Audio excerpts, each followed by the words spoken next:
இந்த sciatica pain பொறுத்த வரைக்கும் இடுப்புடைய முதுகு தண்டுவடத்துல நரம்புகள் அழுத்தப்படுகிறது, ஒரு விதமான கம்ப்ரெஷன்.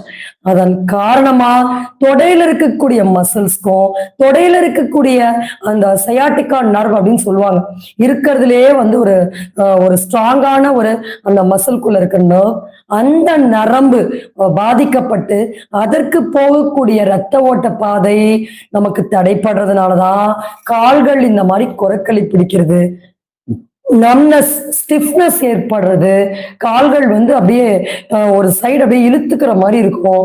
ஸோ நைட்டு ஒரு சைடா படுத்து தூங்க முடியாது, ரொம்ப நடக்கும் போது ரொம்ப பெயின் ஃபீல் ஆகும், மாடிப்படி ஏறும்போது பெயின் ஃபீல் ஆகும். ஸோ அவங்க தூங்கும் போது கூட அந்த பெயின் உள்ளுக்குள்ள அவங்களுக்கு இருந்துட்டே இருக்கும். அப்பேற்பட்ட இந்த பெயினை பர்மனண்டா ரிலீவ் பண்ண முடியுமா அப்படின்னா, பர்மனண்டா இந்த பெயினை ரிலீவ் பண்ண முடியும். It is